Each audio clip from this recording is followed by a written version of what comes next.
What's up, guys? We're going to profile my Bujin deck for the March 2020 format.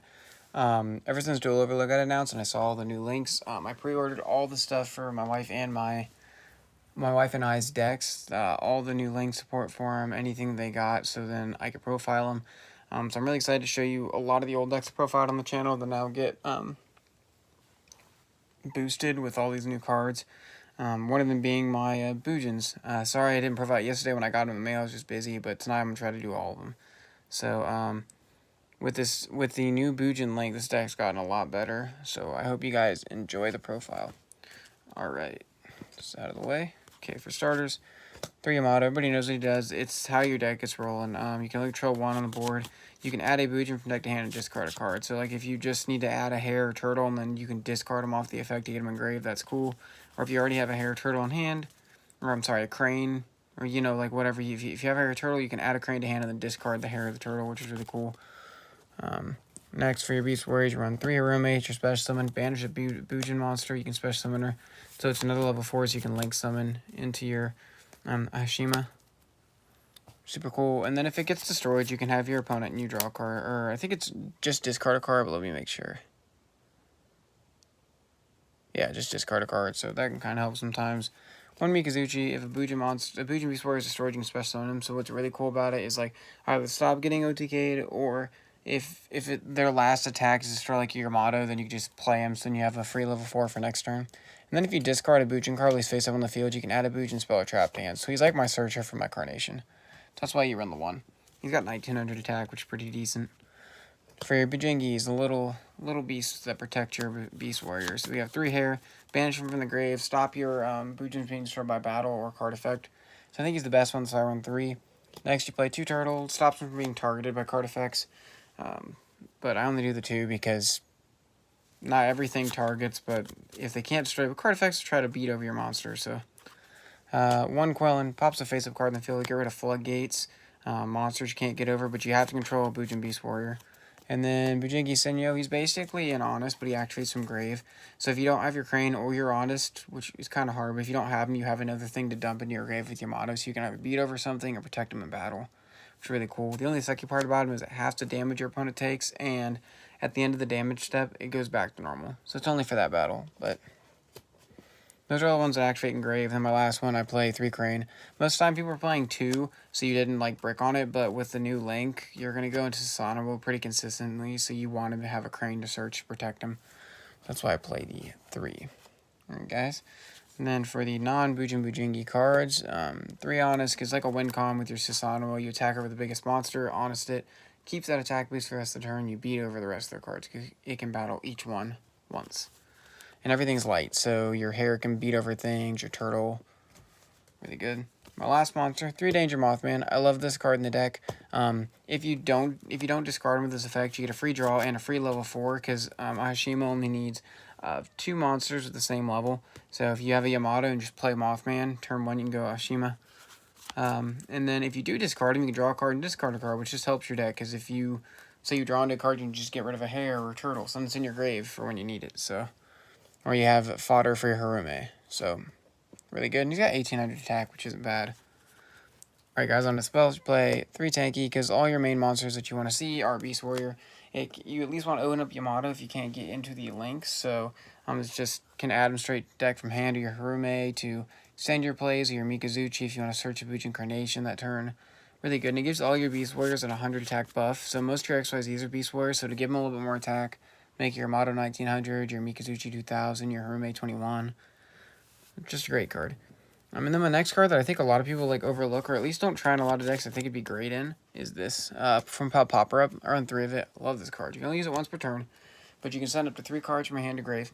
Then you draw that many cards. The next effect doesn't matter. Basically, let you pendulum summon, perform powers or magicians, like special summon from your hand equal to the amount of cards you drew. But you don't need that effect. The only downside to this card is you lose 1,000 life points for every card in your hand at the end of the turn. So you want to, if you're drawing into the cards, you want to be drawing into common pieces or things you need to be able to set or use that turn. If not, you'll take a pretty hefty toll. But like in this deck, it's great because you can discard a whole bunch of dead Bujingis in your hand. Some in your graveyard so you can use them. Super cool. Then I play 3 Forbidden Chalice just to turn off an Appaloosa turn. Like going second is great. You can also use it defensively. If somebody tries to attack over your Yamato, you can give him negate his effect for that turn, which doesn't matter on your opponent's turn, and then give him 400 attack, which is really cool. So I think that's pretty great. And the reason why I like this more than like using Lost One right now, like Breakthrough Skills, I can use it on my turn when I draw it, so I can break a board instead of having to wait to set it. Not using it when I need it. I'm running 3 Called by the Grave. I don't know how I feel about this. Thought about cutting 1 for an Arasuda just to try it out, but for now I'm playing it because you really don't want your Yamato getting ashed or your Ashima getting ashed, so yeah. 2 Bujin Carnations, that's basically like your comeback card of the deck. You control no monsters, you can special summon a Bujin monster from your grave and from your banished zone, so it gets back your used hares and turtles.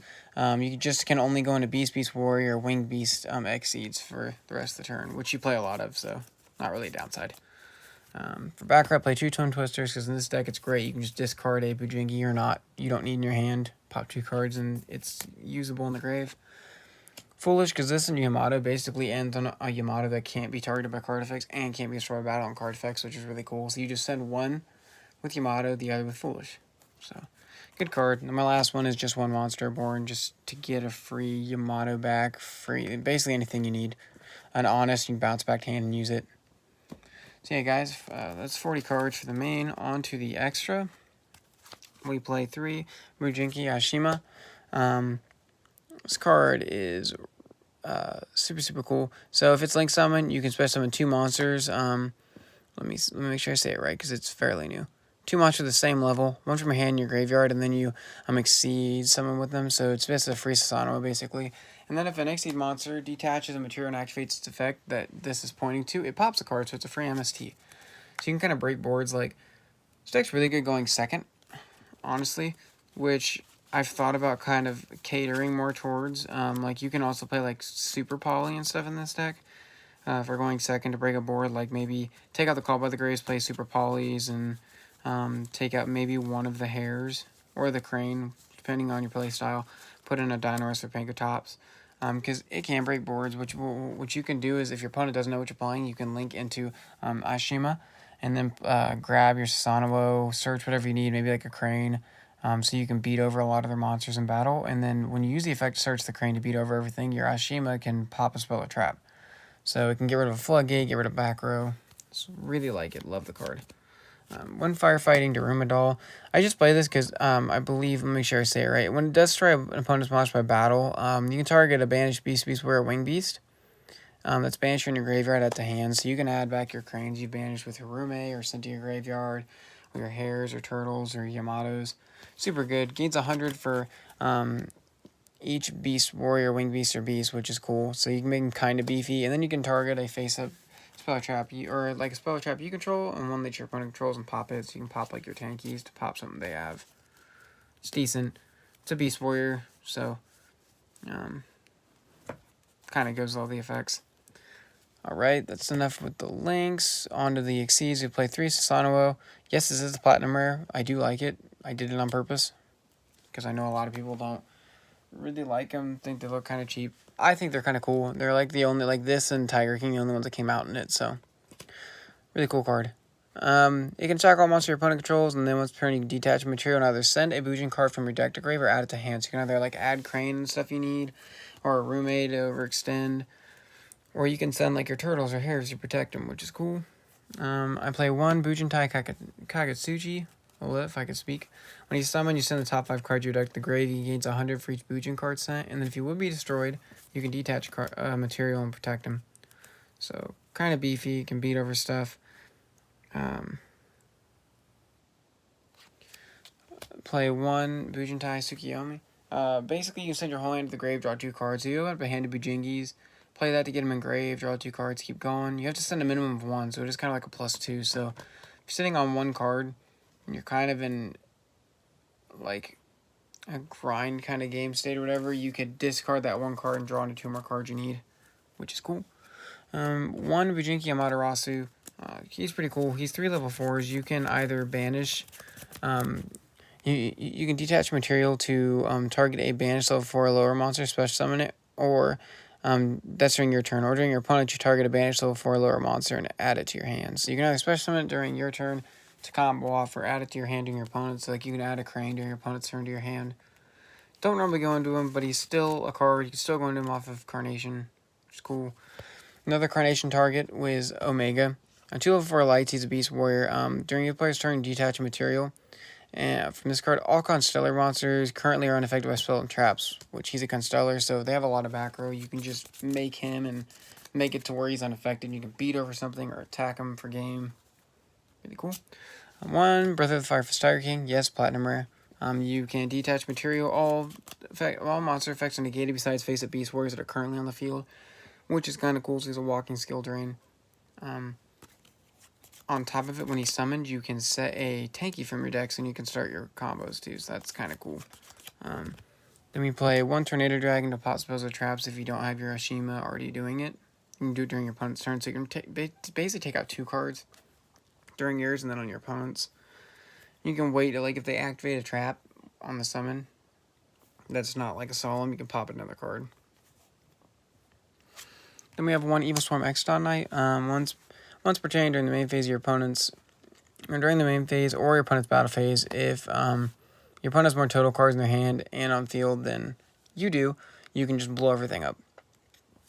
Last ditch during your main phase to even the playing field. If your opponent's winning or during their battle phase, stop them from attacking you. My last monster is 1 number 41, Baguska, the Terribly Tired Tapir. All effect monsters that are summoned when he's in face of defense are switched to defense and their effects are negated, I believe. Just making sure. Yep. And then his other effect is if he's in face of attack position, he can't be destroyed by card effects, which is really cool. So get kind of beefy. Yeah. That's it for the extra deck, guys. Hope you guys enjoyed the profile. Let me bring you a lot more. I really like this deck. I love how it plays. I've liked it for a long time. I'm so glad Konami finally gave it a Link Monster, gave it some support. I know it's not the best deck, but I really enjoyed it. I've enjoyed it for a long time. It is slower, but I was playing as like most competitively that I could have ever been playing, going to regionals and stuff when this deck was top tier. And I loved it then, and ever since, it kind of fell off and was cheaper to pick up, I picked it up and been playing ever since. So, shout out to all my Bujin players that are still playing out there. Love the deck. Hope you guys enjoyed the profile. If you guys have any suggestions, please let me know. Like, comment, and subscribe. See ya.